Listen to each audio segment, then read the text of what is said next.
Reverend Ryan here, and I'm gonna basically um, pick up where I left off from yesterday. Chapter 16, Samuel 1.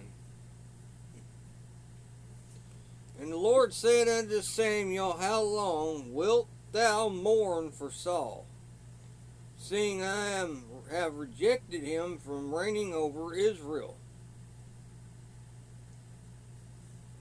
Fill thy horn with oil and go. I will send thee to Jesse the Bethlehemite, for I have provided me a king among his sons.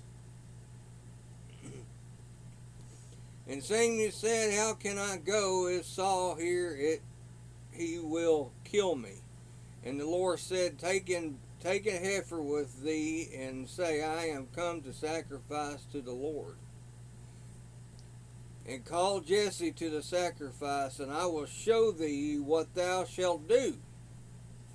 And thou shalt anoint unto me him whom I name unto thee. And Samuel did that which the Lord spake, and came to Bethlehem. And the elders of the town trembled at his coming, and said, Comest thou peaceably? And he said, Peaceably I am come to sacrifice unto the Lord. Sanctify yourselves, and come with me to the sacrifice. And he sanctified Jesse and his sons, and called them to the sacrifice. And it came to pass, when they were come, that he looked on Eliab, and said, Surely the Lord anointed is before him. But the Lord said unto Samuel, Look not on countenance, or on the height of the stature, because I have refused him. For the Lord seeth not as a man seeth, for a man looketh on outward appearance, but the Lord looketh on the heart. Yeah, and that's what God does. He looks upon the heart. It's your heart, and how holy your heart is, and you know,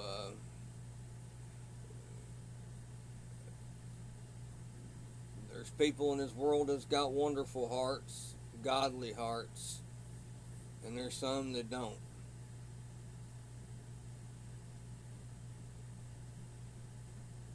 You know, as we begin in the first part of what I read yesterday, I want to remind you that God did not want there to be a king over Israel to start with. God was supposed, they were supposed to have trust in the Lord for him to take care of them, and instead they wanted a king to fight their battles for them. And this is why this has all become, because they wanted something that they could see instead of something that they could that I mean, I'm not saying they didn't believe in God, okay, and all that, but I'm saying that what they're doing is they've hurt the Lord by doing this, because God is the Almighty God. He protects you, having trust in Him, but you can't trust Him to protect you on earth without somebody there to fight your battles. Well, every battle I've ever been through, God's got me through. And if I wasn't listening to Him, it's sure as heck my battle didn't get won either.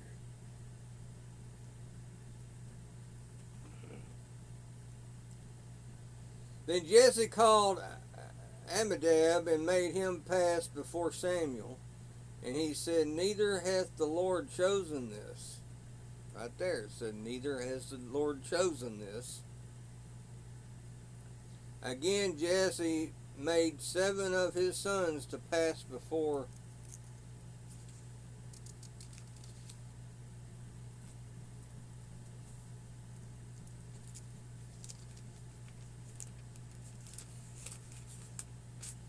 before Samuel. And Samuel said unto Jesse, the Lord hath not chosen these.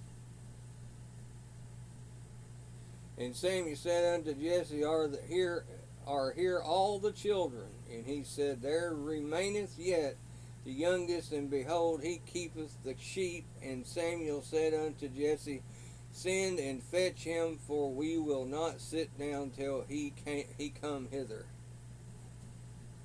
And he sent and brought him in. Now he was ruddy, and withal of a beauty countenance, and goodly to look to. And the Lord said, arise, anoint him, for he is he. And God's telling them who to anoint for a king. But he's also warned them previously what will happen once you do take on a king. You know, you're basically this is the first time that the world's ever going to have to pay a tax. You know, give their sons and daughters to work for the king and give over part of their seed and most of everything that they planted in their vineyards and everything, because he's got to feed his men. He's got to feed his armies. Well, if they just let God take control and forgot about having a king, this would have never happened. I'm not saying selecting a king, I think it's more slap in the face. It was disrespectful to God to want a king when God was king. God is King of Kings. You know, God at the time was taking care of them. They had Saul there, and he was doing the job he needed to do, and all they really needed was a prophet and God to take care of themselves, because God's going to take care of everybody as long as you ask him.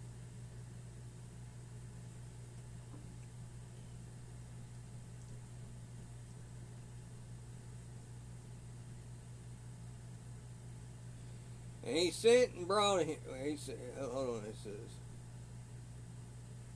Then Samuel took the horn of oil and anointed him in the midst of his brethren, and the Spirit of the Lord came up on David from that day forward.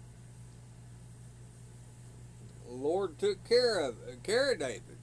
He was now the king. He was a young king, but he believed in the Lord, and he did make mistakes like a human, because he was a human. He was not immortal. He was not God. He was not Jesus Christ. He was none of that. So he's going to sin, but he's also going to do great things.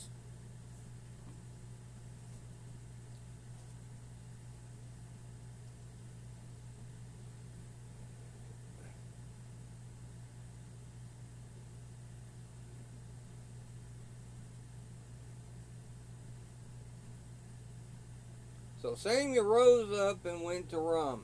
But the Spirit of the Lord departed from Saul, and an evil spirit from the Lord troubled him. And Saul's servant said unto him, behold, now an evil spirit from God troubleth thee. Let our Lord know, now command thy servant which are before thee to seek out a man who is a cunning player on an harp, and it shall come to pass when the evil spirit from God is upon thee, that he shall play with his hand, and thou shalt be well. And Saul said unto his servants, provide me now a man that can play well, and bring him to me. Then answered one of the servants and said, behold, I have seen a son of Jesse, the Bethlehemite, that is cunning in playing, and a mighty valiant man, and a man of war, and prudent in matters, and comely person, and the Lord is with him. Wherefore Saul sent messenger unto Jesse, and said, send me David thy son, which is with the sheep. And Jesse took an ass laden with bread, and a bottle of wine, and a kid, and sent them by David his son unto Saul. And David came to Saul and stood before him, and he loved him greatly, and he became his armbearer. And Saul sent to Jesse, saying, Let David, I pray thee, stand before me, for he hath found favor in my sight. And it came to pass, when the evil spirit from God was upon Saul, that David took a harp and played with his hands. So Saul was refreshed and was well, and the evil spirit departed from him.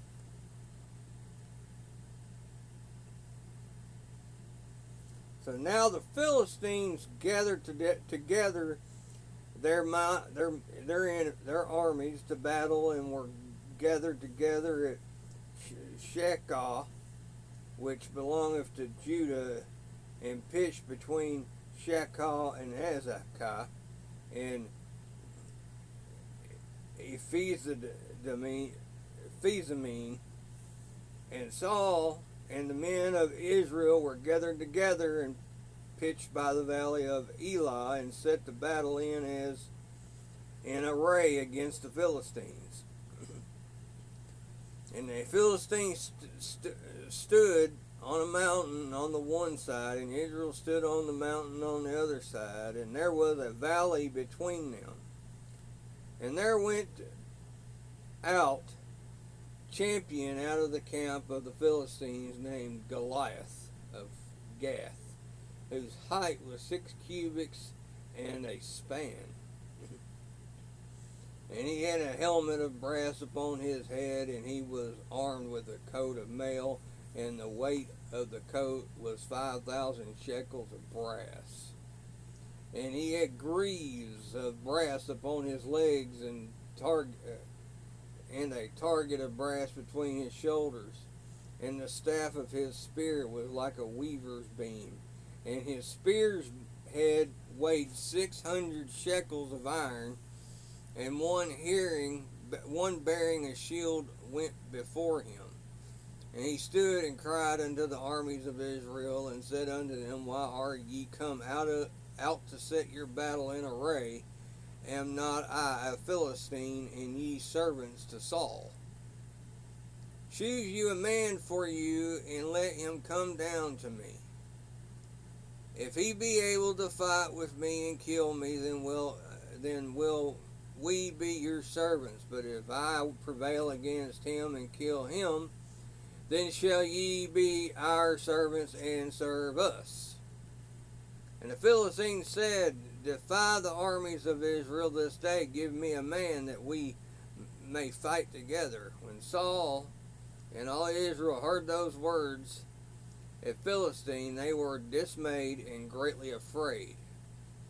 Now David was the son of the Ephraimite of Bethlehem in Judah, whose name was Jesse, and he had 8 sons, and the man went among men for an old man in the days of Saul, and the 3 eldest sons of Jesse went and followed Saul to the battle. And the names of these 3 sons that went to the battle were Eliab, the firstborn, the next unto him Abinadab, and the third Shammah. And David was the youngest, and the 3 eldest followed Saul. But David went and returned from Saul to feed his father's sheep at Bethlehem. And the Philistine drew near morning and evening, and presented himself 40 days. And Jesse said unto David his son, Take now for thy brethren an ephah of this parched corn, and these 10 loaves, and run to the camp to thy brethren. And carry these 10 cheeses unto the captain of their 1,000, and look how they brethren fare, and take their pledge. Now Saul and they and all the men of Israel were in the valley of Elah, fighting with the Philistines. And David rose up early in the morning, and left the sheep with the keeper, and went as Jesse had commanded him. And he came to the trench as the the host was going forth to the fight and shouted for the battle. For Israel and the Philistines had put the battle in array, army against army. And David left his carriage in the hand of the keeper of the carriage, and ran into the army, and came and saluted his brethren. And as he talked with them, behold, there came up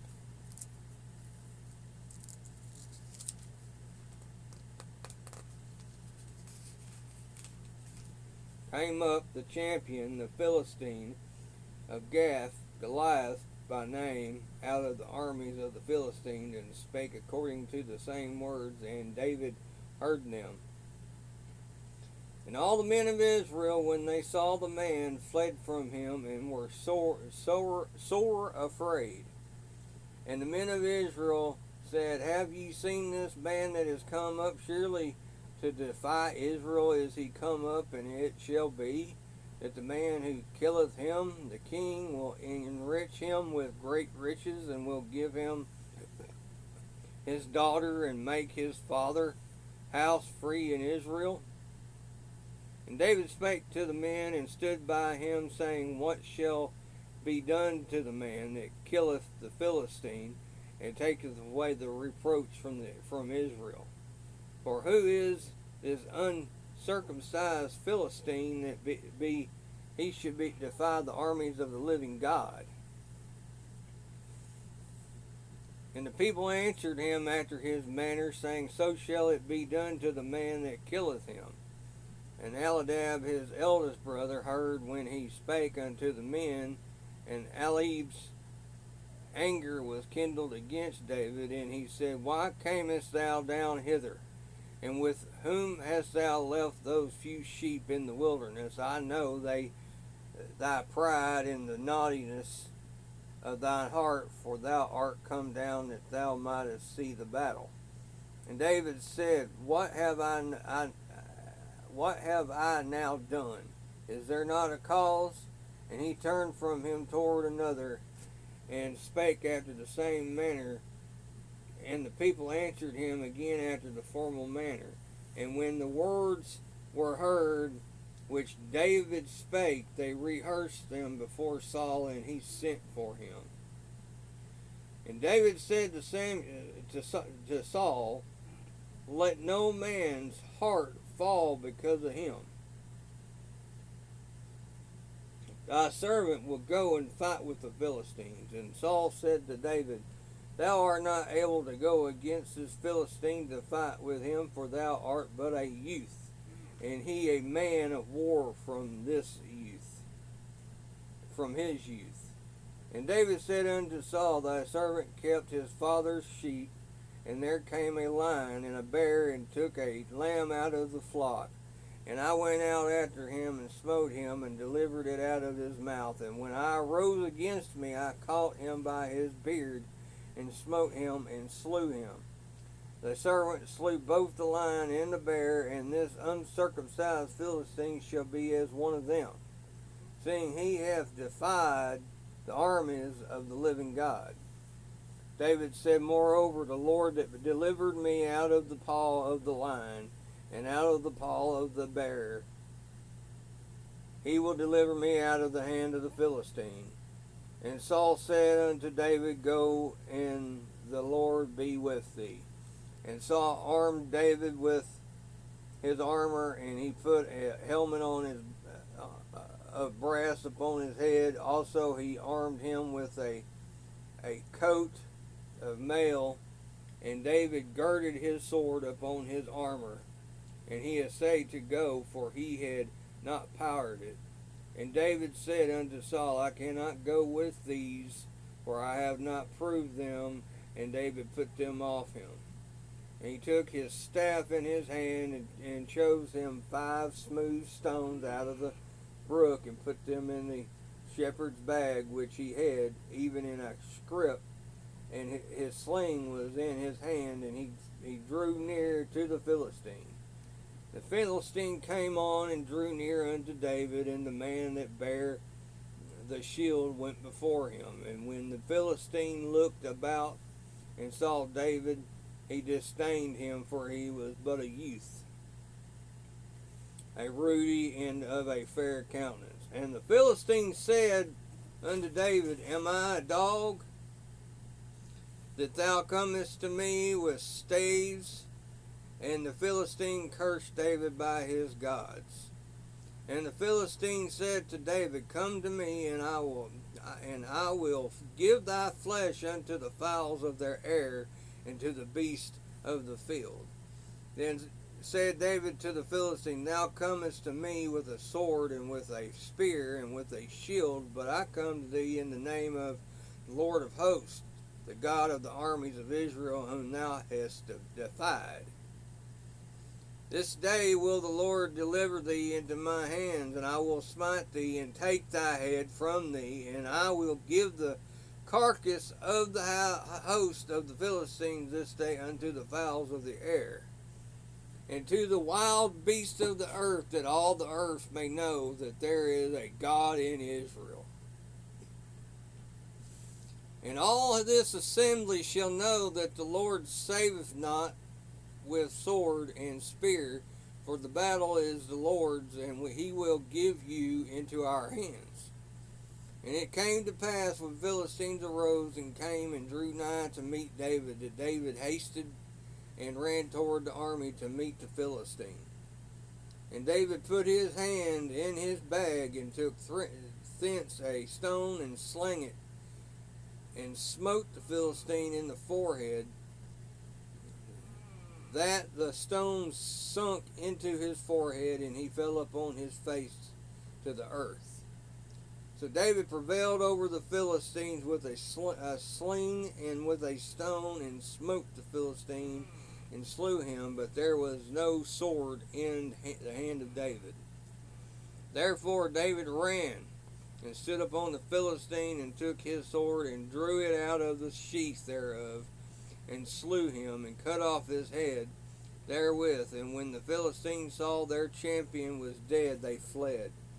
And the men of Israel and Judah arose and shouted, and pursued the Philistines until thou come to the valley, and to the gates of Ekron. And wounded of the Philistines fell down by the way of Sharam, even unto Gath and unto Ekron. And the children of Israel returned from chasing after the Philistines, and they spoiled their tents. And David took the head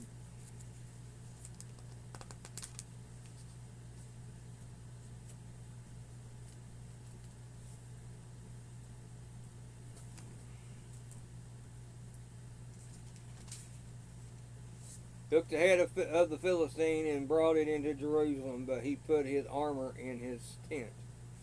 And when Saul saw David go forth against the Philistines, he said unto Abner, the captain of the host, Abner, whose son is this youth? And Abner said, As thy soul liveth, O king, I cannot tell. And the king said, Inquire thou whose son this stripling is. And as David returned from the slaughter of the Philistines, Abner took him and brought him before Saul with the head of the Philistines in his hand. And 58, and Saul said to him, Whose son art thou, young man? And David answered, I am the son of thy servant Jesse the Bethlehemite.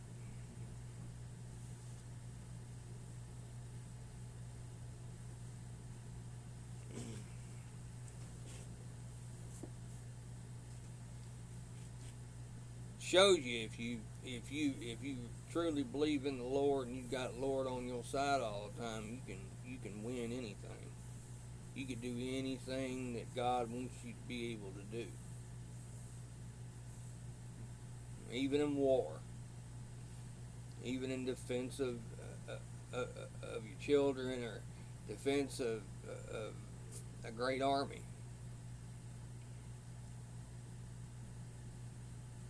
A lot of people,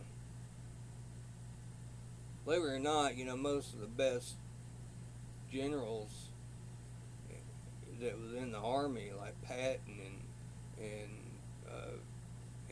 a bunch of the others that that served in World War II, a lot of them were really, really godly men.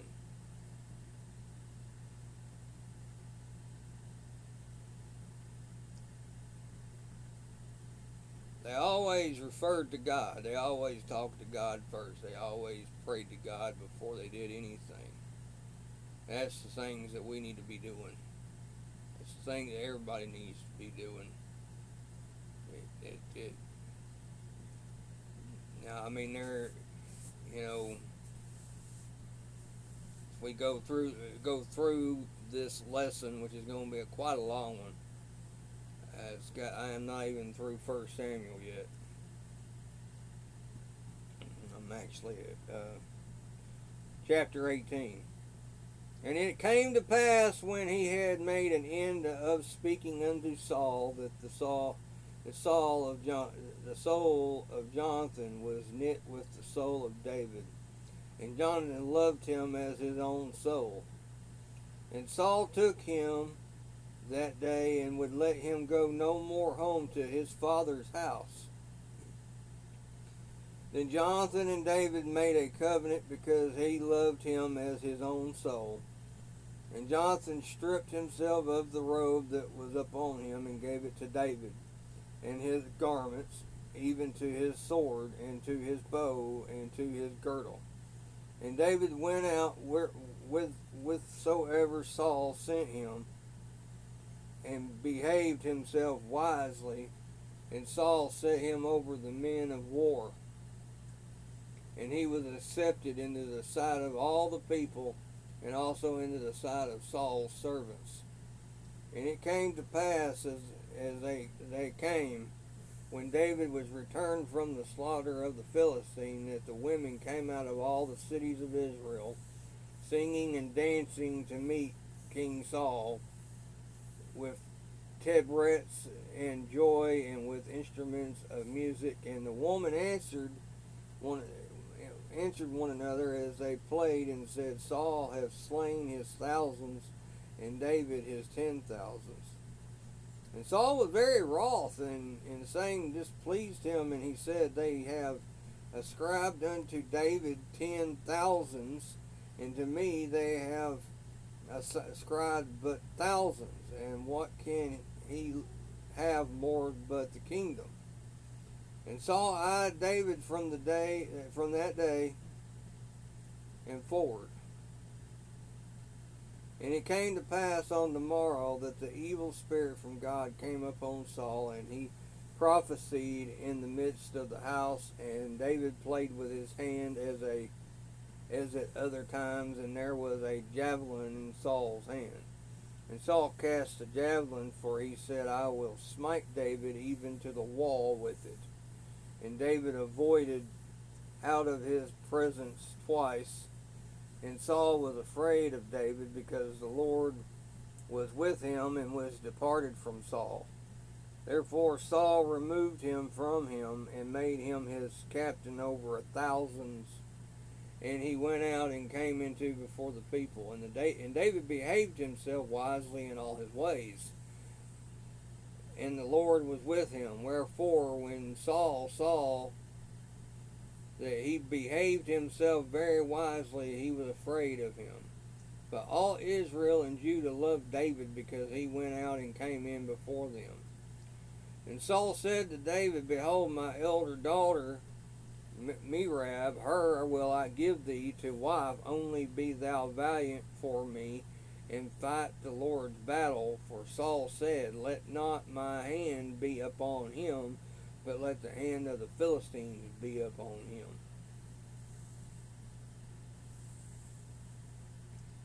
And David said unto Saul, Who am I, and what is my life or my father's family in Israel, that I should be son-in-law to the king?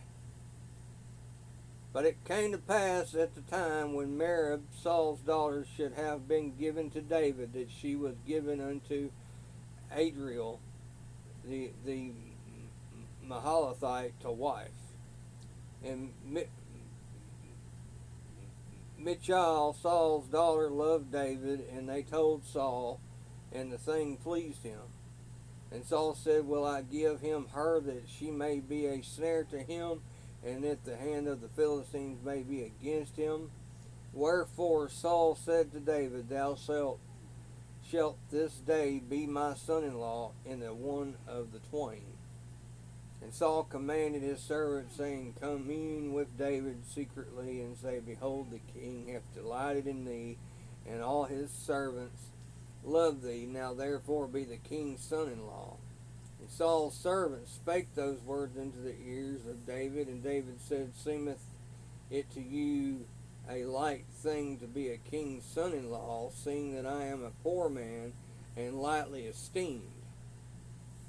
And the servants of Saul told him, saying, On the manner spake David. And Saul said, Thus shall ye say to David, The king desireth not any dowry, but 100 foreskins of the Philistines to be avenged of the king's enemies. But Saul thought to make David fall by the hand of the Philistines. And when his servants told David these words, it pleased David well to be the king's son-in-law, and the days were not expired.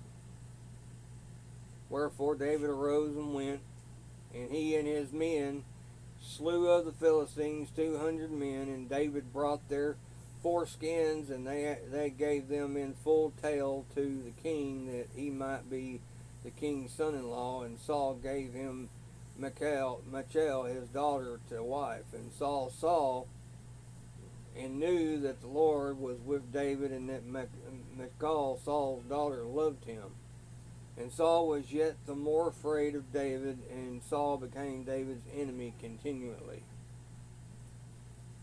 Then the princes of the Philistines went forth, and it came to pass after they went forth that David behaved himself more wisely than all the servants of Saul, so that his name was much set by.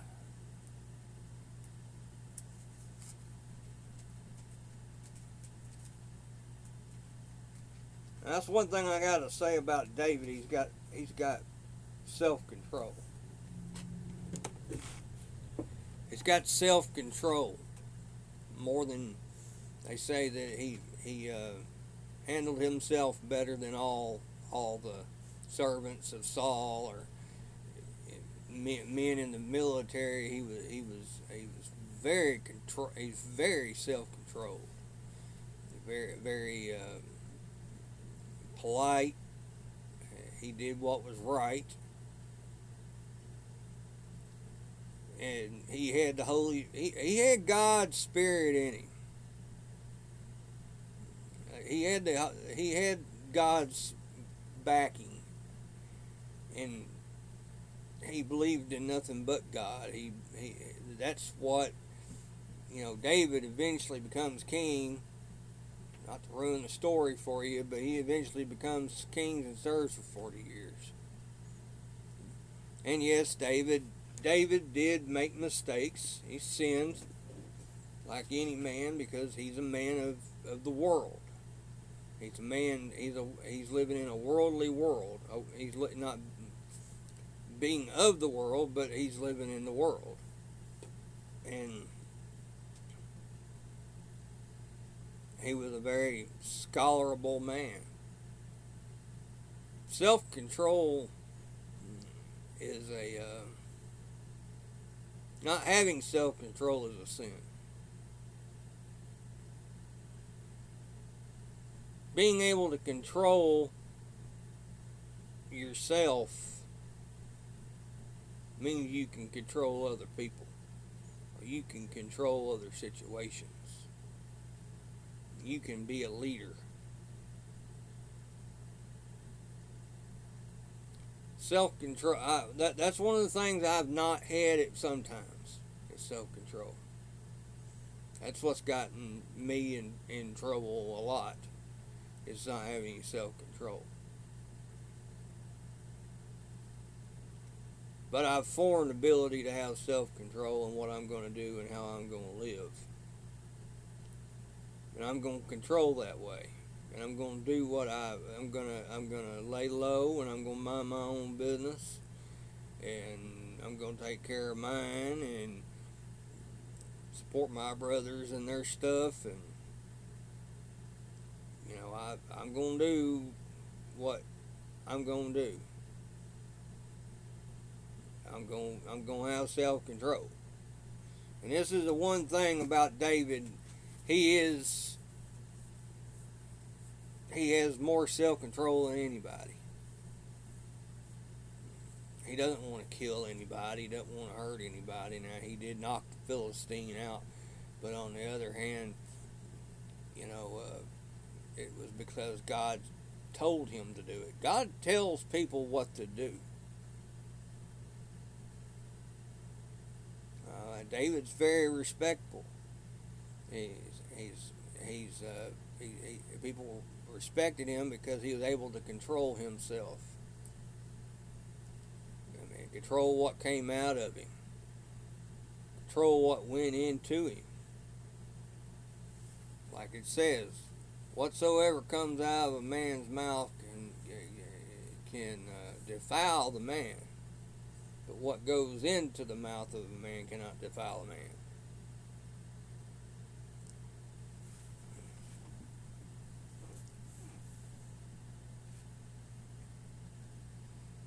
And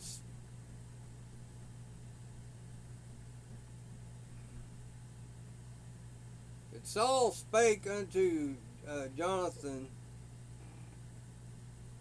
his son and to all his servants that they should kill David. But Jonathan, Saul's son, delighted much in David. And Jonathan told David, saying, Saul my father seeketh to kill thee now. Therefore I pray thee, take heed to thyself until the morning, and abide in a secret place, and hide thyself. And I will go out and stand beside my father in the field where thou art, and I will commune with my father of thee, and what I see that I will tell thee.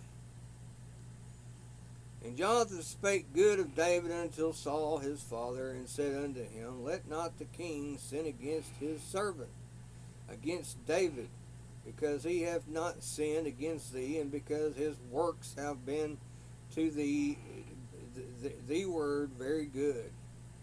For he did put his life in his hands and slew the Philistine. And the Lord wrought a great salvation for all Israel. Thou sawest it, and didst rejoice. Wherefore then wilt thou sin against innocent blood to slay David without a cause? And Saul hearkened unto his voice of Jonathan, and Saul sware, As the Lord liveth, he shall not be slain. And Jonathan called David, and Jonathan showed him all those things. And Jonathan brought David to Saul, and he was in his presence as in times past. And there was war against David, and there was war again. And David went out and fought with the Philistines, and slew them with a great slaughter, and they fled from him. And the evil spirit from the Lord was upon Saul, as he sat in the house with his javelin in his hand, and David played with his hands. And Saul sought to smite David even to the wall with a javelin.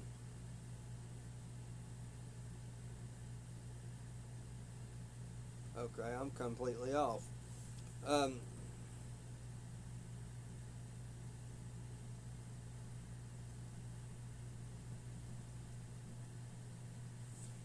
I am right, I don't know. Go ahead and read it anyway.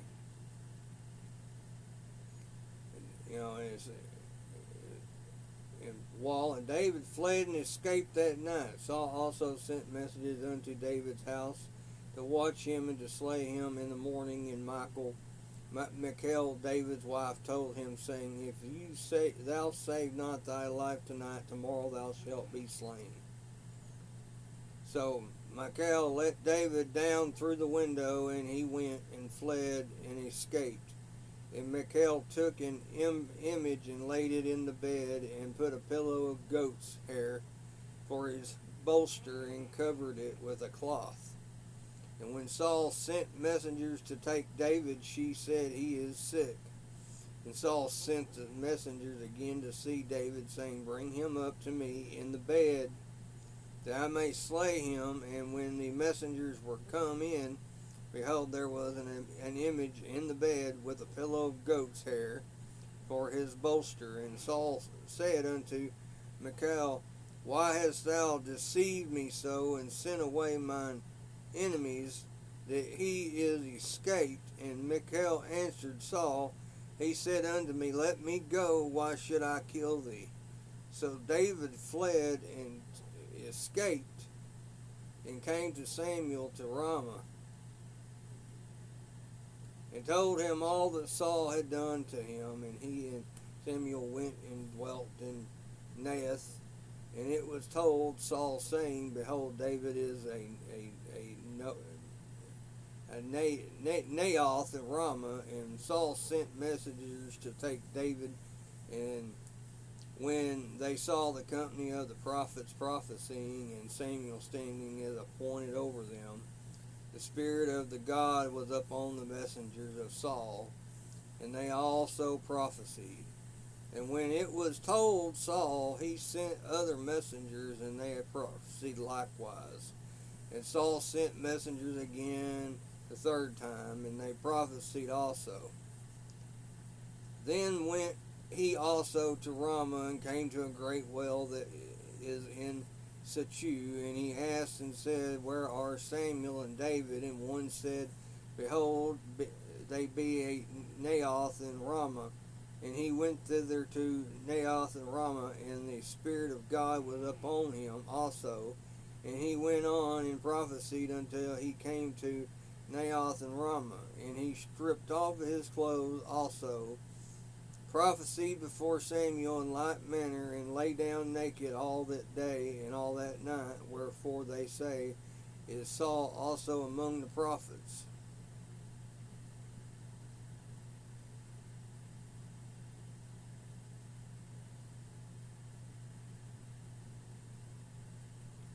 The whole time this is going on, David he's fleeing. You might think, he's chicken poop or something, but he's not. He's fleeing because he does not want to have to kill Saul in defense. He does not want to. He's very self-controlled, even though he's having to hide from him and hide from Saul. Saul is upset. Saul has a bad demon in him. And he's doing exactly what God wants him to do, and that's flee from that demon. That's what God wants us to do. It's the same thing.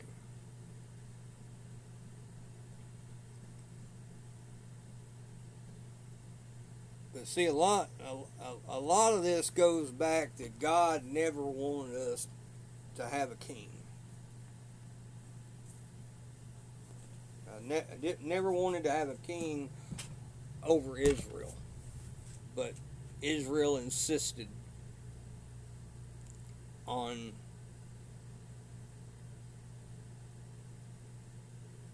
having a king to fight their wars and their battles for them. But see, on the other hand, if they really loved and trusted the Lord, and they were really involved with God like David was, they would have never needed a king to fight their battles for them. Would have never needed a military to fight a battle for them, because God had already planned to take care of the Israelites before they wanted a king.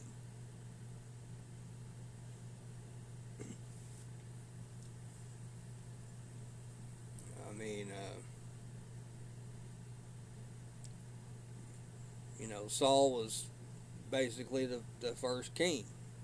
He was also supposed to have been a prophet, but he's forgotten himself. And David,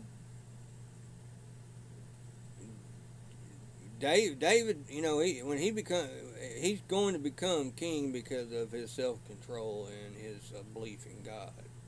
He's already been appointed as a goodly soul. Um, these are one of my. This is one of my favorite stories, but it's one of the longest because David's hiding for his life, and because Saul wants to kill him, wants to kill him basically because he's got a demon inside of him, and he doesn't.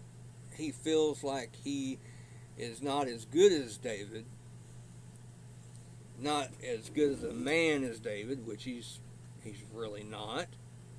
He's got a demon in him. He's not of the Lord anymore. He was a prophet. Now he's not. And you know, he's David's running for his life because he doesn't want to have to fight for his life or kill his wife or kill anybody.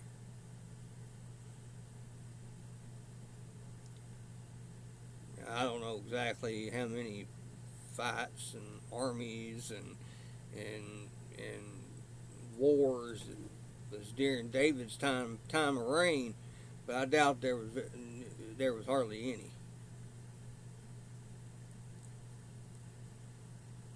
Because God took care of David. God took care of what was going to take care of everybody, and He's still taking care of everybody.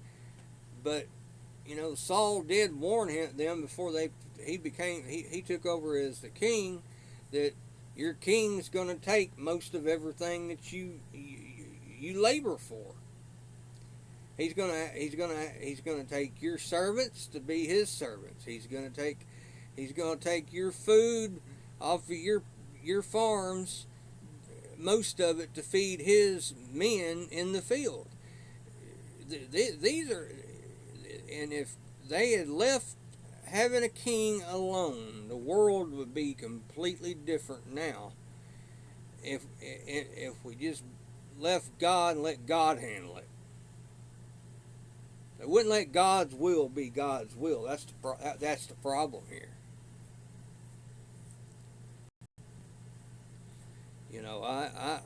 I'll be straight with you that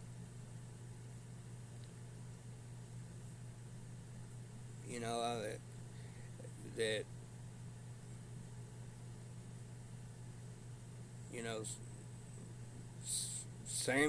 Samuel right now is the man of God. He's the man of God, and David has run to him right now because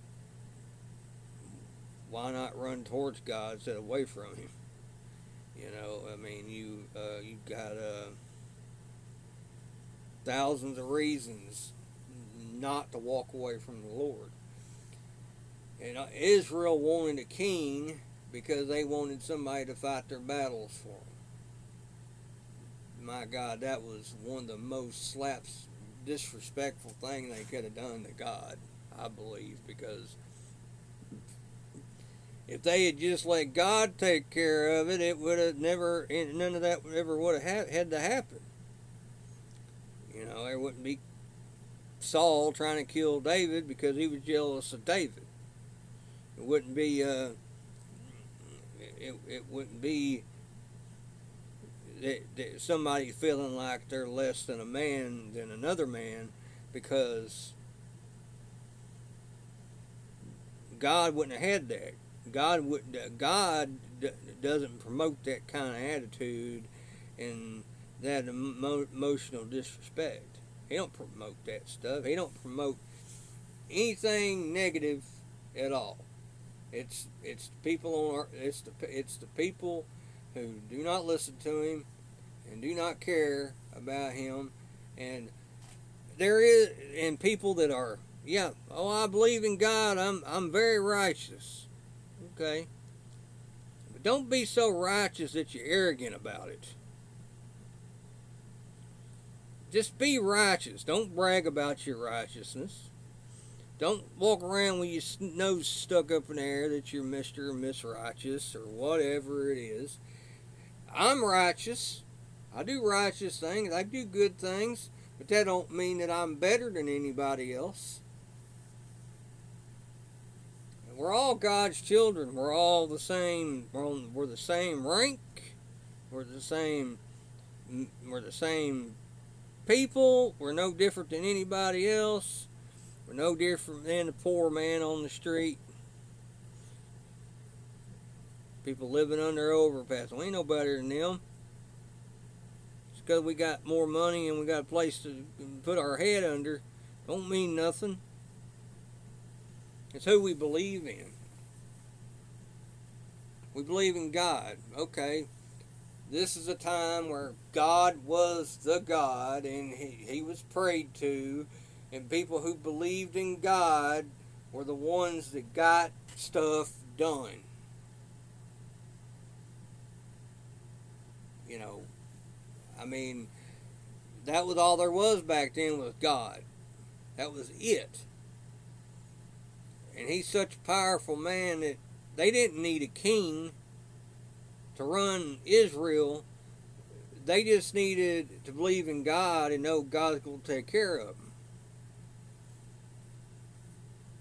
Now, okay, God gave them what they wanted and what they asked for.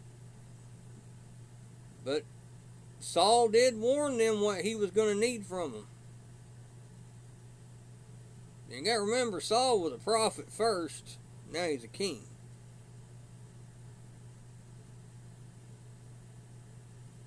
You know, he pretty much acting king right now.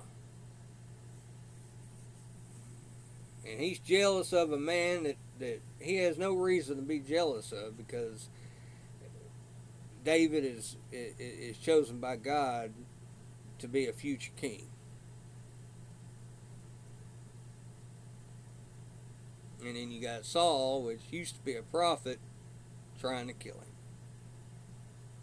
Because he's afraid that David's going to take the kingdom away from him.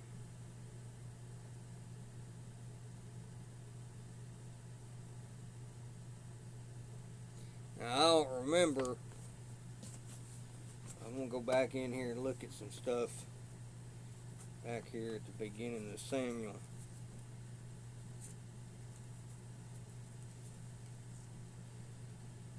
Try.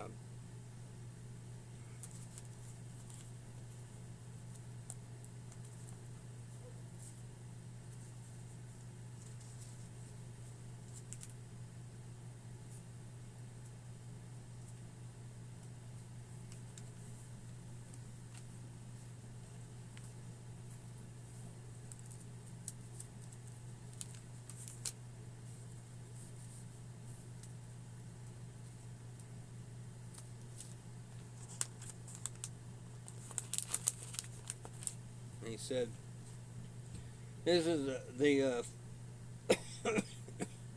introduction to the whole deal between Samuel 1 and 2.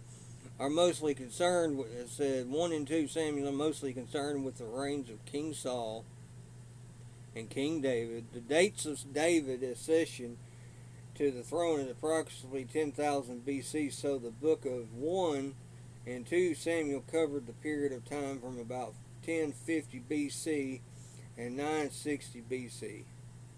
Saul and David each reigned for 40 years, taken in conjunction. These two books demonstrate the contrast between Saul and David, and Saul began well and piously in some respects was an able ruler, keeping the enemy Philistines at bay for most of the reign. But he ended poorly, having forsaken the path of strict obedience to God's commands. And he ended his life in suicide. Okay?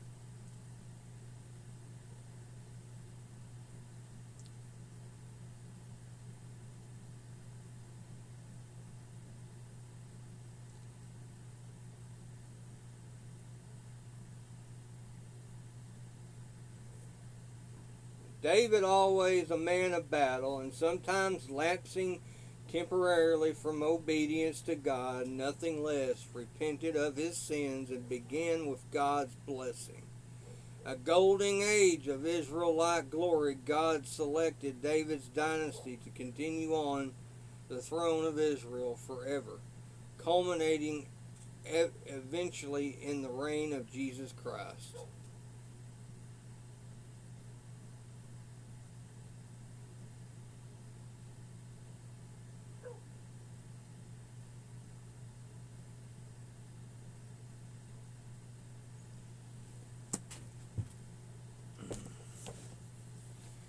I have to be a little bit slower about reading a book, reading the Bible, because I don't want something to be taken wrong. But I want to let y'all know that Saul committed suicide, and that's what the demon that was in him was doing to him. Well, I'm gonna ask y'all to hit subscribe, support the channel, help me get to where I go live. And I shout out to all my friends, my sisters, and my brothers, and my fathers, my uncles, and all my family, and my daughter and my son. I shout out to you, and love the Godhead and love each other. God bless.